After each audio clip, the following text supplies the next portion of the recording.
My word, Australia, you just do not give up, do you, in World Cups? Down and down and 5 for 79 at one stage. And guess who pops up with his highest ever score in any form of cricket? Nathan Coulter-Nile has made us forget about the terrific start that the West Indies had with O'Shane Thomas and Sheldon Cottrell with the new ball. They've managed a more than formidable 288, courtesy the highest score by a number 8 in World Cup history. Nathan Coulter-Nile goes past Heath Streak in 2003 against New Zealand. He's also scored the highest score that he's made at any reasonable cricket, 34, his previous highest score in one-day cricket, 64, his previous highest score in first-class cricket. He's never been in the 90s. What's he doing making it in the World Cup? He's spoiled the West Indies party by some degree at Trent Bridge under the sun, and he's made for a fascinating half-time conversation on ESPN Cricinfo Matchday UK 2019. Hello and welcome. I am Ronak Kapoor in the company of Darren Ganga, who has plenty to say, as he did on the pre-show, in terms of team selection, combination, what would serve the West Indies better. And as it turns out, they've let Australia off the hook. Ajit Agarkar is here too. We'll hear from Brad Hodge, who has been, I must say, from the beginning, advocating Nathan Coulter-Nile's inclusion, and not just this squad, but possibly this 11. We'll also hear from Trent Bridge, where Melinda Farrell will join us in just a bit from now. Right, Darren Ganga, your first thoughts on that? Well, I think impactful, you would say, with the bowling to get early wickets. Australia, they were about 70-odd for 5, and you expected that with the new ball bowlers of O'Shane Thomas, Sheldon Cottrell, who's been amongst the wickets in recent times in one-day cricket, Andre Russell, just continuing from where he left off against Pakistan. And you felt that West Indies could have taken a little more control of the innings, but when you're playing against a dangerous team like Australia, you expect that someone in that batting lineup will be able to absorb pressure, which we saw from Steve Smith, Alex Carey, the vice-captain as well. They had a very good partnership, and that positivity rippled over to Nathan Coulter-Nile. That partnership with Steve Smith and him, century-run partnership, really changing the momentum of the game in favour of Australia.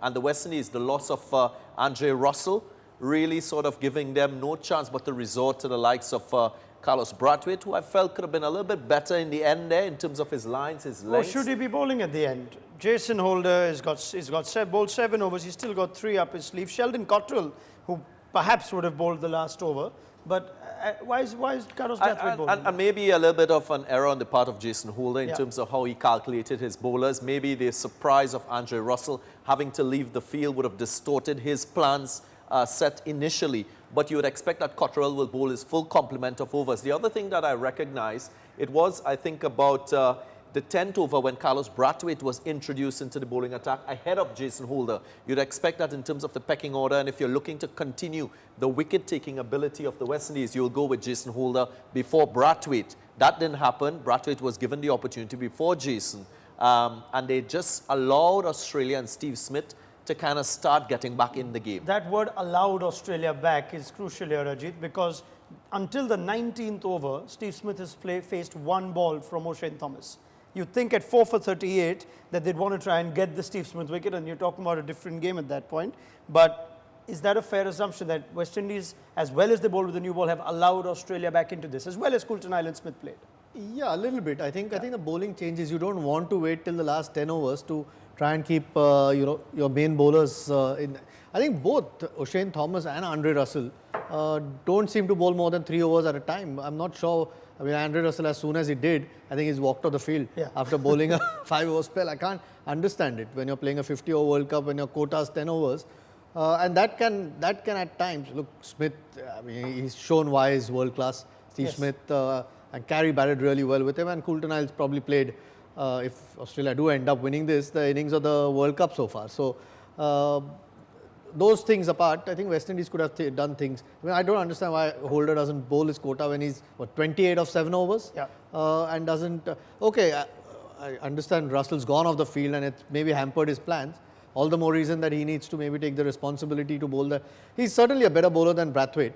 And there's Cottrell. I mean, if Cottrell, as well as he's bowled, he's not finished his quota. So those things, perhaps, and the Brathwaite last over, he's got a couple of wickets, but those 2 were very hittable balls. Could have been 12 of those. It could have. Still, I mean, West Indies, looking at the conditions, whether they would have been happy at the start at 280, probably on this ground, which is a high-scoring Yes, venue. I just want to continue that point we were making from the start in terms of the selection of players for this West Indies team. You can understand why Brathwaite is now in this 11 because there would have been concerns about the fitness of Andre Russell. So that's a buffer for Andre Russell not being able to bowl his full quota of overs. Okay, now that perhaps will take us at some point to a bigger discussion of whether Andre Russell, who is 70% fit or 60% fit, should be there to, in some ways, as good as Russell is, perhaps upset the balance of this team, but that's for a little later. For now, let's celebrate what we've seen from Nathan Coulter-Nile. That is just extraordinary. It may very well go down as one of the defining innings of this World Cup. Brad Hodge, there is a lot of talk from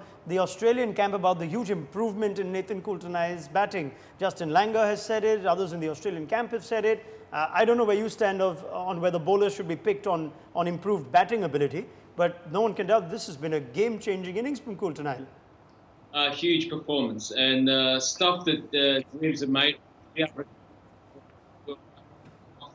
Such an extraordinary innings is just remarkable. And we were debating, whether Patrick Cummins could have come. But full credit to Justin Langer and Aaron Finch to be able to having faith in Nathan Coulter-Nile's all-round ability, and to be able to pull off such an innings like that when Steve Smith looked well settled, I thought was remarkable. It cast my mind back to Andy Bickle, back in the day when he did something similar for Australia at Headingley. I mean, there's very little slogging from Nathan Coulter-Nile, and he's almost outbatted, certainly outstruck Steve Smith. And again, a defining innings. Right, let's go to Trent Bridge now, where Melinda Farrell has been listening patiently. She's got Jared Kimber with her. We've spoken already, Mel, about the rationale behind a 5-over spell for Andre Russell. You brought that up before we went live too. I don't know if there's any more updates on Andre Russell, but take me through yours and Jared's thoughts on everything that you've just seen in a remarkable 49 overs at Trent Bridge. Well, I told you before, I know that Andre Russell has his incredible knees made of poppadoms at certain times and then seem to bounce back. So it just seemed to be the continuation of all of that. And Jared, we were a bit puzzled as to why on earth they would bring him back for a second spell of 5 overs, knowing his limitations. There's a certain point, isn't it, when you're using a Ferrari to go and get milk from the shops, when you've got other cars there. I mean, perhaps they were so desperate for a wicket that they did it, but it did seem that they lost the plot a little bit in the middle, and I think Andre Russell's knees maybe took the toll of that. Yeah, I know that the guys in the studio were talking about Nathan Coulter-Nile and that innings. He has been getting a lot of coaching from a former West Australian batsman, actually, Liam Davis. But that really seems to have done the trick for him. Before the Afghanistan game, I watched him. He's in the nets for a very long time, and he was working on a lot there. So he's clearly trying to improve his batting. And he's batting ahead of Pat Cummins, and I don't think he's a better batsman than Pat Cummins even. So obviously, a lot of that work has paid off. But let's be honest, and we have to be honest here, that was a very tinny innings. That was very lucky. A lot of things went his way. He seemed to find the gap a lot. He almost got bowled a couple of times. Every time he hit the ball up in the air, it just landed in between people. There was a lot of good shots there, but a lot of luck went with that. Well, they did. I mean, Australia were in the position where they had to basically ride their luck after that early onslaught from the West Indies. They knew it was coming, but it was almost like at the start they were powerless to stop it until Steve Smith calm things down. Yeah, it shows how great Steve Smith is, really, because that bowling was exceptional, and we've seen them do it to England and Pakistan as well, so we know how good this attack is. Facing O'Shane Thomas, it's not fun. Guys like Morne Morkel, O'Shane Thomas, Billy Stanlake, they don't know 100% what they're doing, and you're facing pace and bounce, and they're strong guys as well. And O'Shane, it comes out of his hand. It could be a full toss. It could be a bouncer. It could be down the leg side. He doesn't know. That's not fun to face. I'm going to give him a bit of a rap here because he actually described it very well in a piece he just wrote, saying basically he's not a sniper. He's like a sawn-off shotgun, and that's exactly what we got. But it was exciting. How do you expect Australia to come out and fight fire with fire as far as that short pitch stuff goes? Well, it's interesting. Throughout the innings, the bouncers seem to have less of an impact. Now, I don't know if that's because the ball got soft or if the pitch has changed a little bit. Or Andre Russell's knees, or O'Shane Thomas getting tired. But one way or another, it was that early bit when it was bouncing that little bit extra. When I don't think the ball's got that much slower, but certainly the bounce dulled a little bit. Now, it could be the ball, could be the pitch, could have been the bowlers. Realistically, that means that it may not work as well for Australia. But the ball. they're going to have to try it, I think. Well, they certainly already, they talked it up in the press conference. They've now been bounced out. They're going to have to do something. Well, you make a good point there too. I mean, the West Indies, their first game here was basically a T20 match. So we didn't have to see what they had beyond that opening barrage of quick, short stuff. Even Ashley Nurse got a bowl. So is that something that teams are just going to have to do, try and weather it and really test them out, see if they can get something more out of them later on? Yeah, they're very weak in the middle overs. Ashley Nurse doesn't take wickets. I think Bishu was dropped just before the World Cup because I think he was going about 10 and over and not taking wickets. They really do struggle between 20 to 40 overs. They're not the worst death bowling side, although they don't have a lot of death specialists either. But it's that middle period that they've been struggling. But now that they know they can score 300, 350, 400, they're probably less nervous about that than before. But it is a weakness they have. You put a good leg spinner in this West Indies side and forget about it.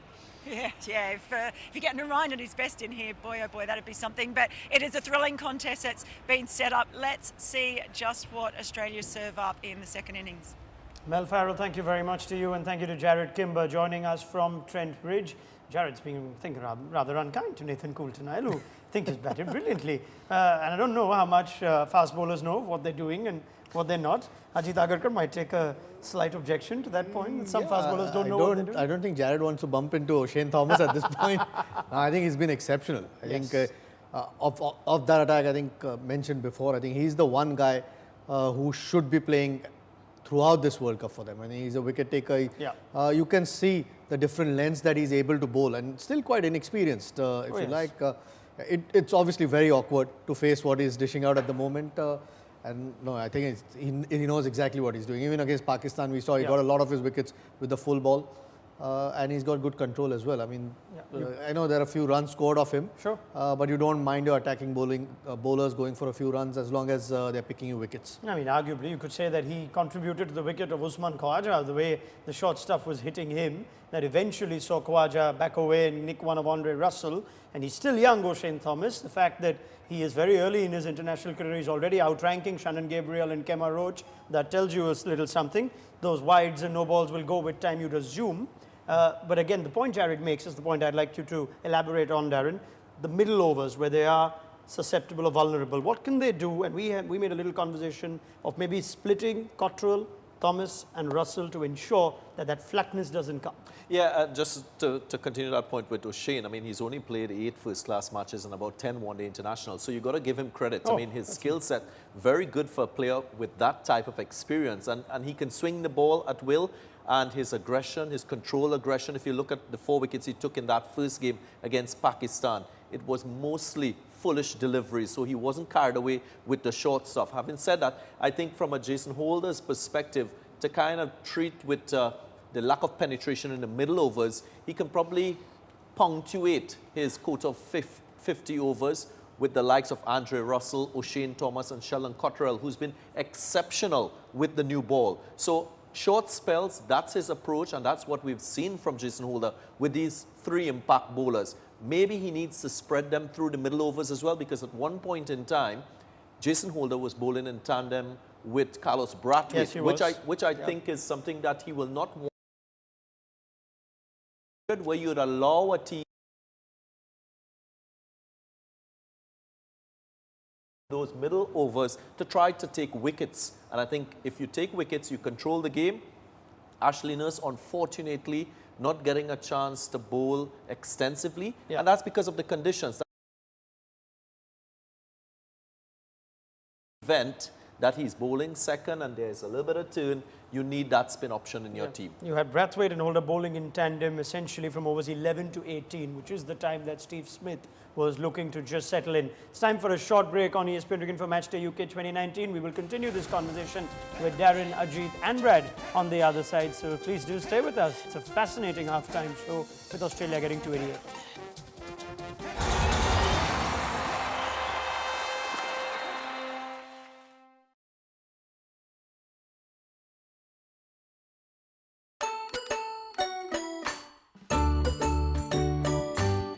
Chris Gayle and Marlon Samuels put on 372 runs for the second wicket in a World Cup match against Zimbabwe in 2015. This is obviously the highest partnership for any wicket across World Cups. In fact, in 11 editions, only 9 teams have scored more than this single partnership. To be fair, this partnership did last almost an entire innings, with the West Indies losing their first wicket off the second ball and their second wicket off the final ball.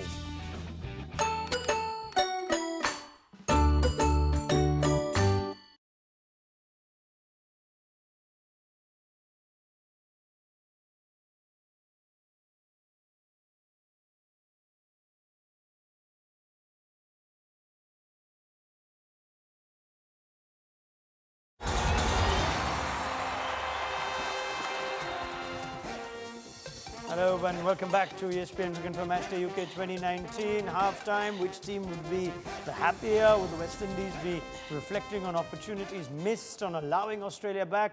Australia would be buzzing. They'd be probably having a few jokes or two to go around with Nathan Coulter-Nile and his batting prowess. Let's focus on Nathan Coulter-Nile. He features on a very intriguing list of the highest scores for a number 8 batsman in Cricket World Cup history, and you got Nathan Coulter-Nile, who pips Heat streak, which is what I started the show with, and also you got other contributions from Abdul Razak. Derek Murray is there back in 1975, but this is an extraordinary inning. So let's go back to Brad Hodge, and maybe Hodge, I'll elaborate on the point that you were making a little earlier. Perhaps there's even Jared mentioned from Trent Bridge that there's almost a surprise to see Coulter-Nile walk in ahead of Pat Cummins. He seems to be spending a lot of time in the nets, and has that in some way just lent towards his favour and him being picked ahead of either Jason Behrendorff or Nathan Lyon in this team?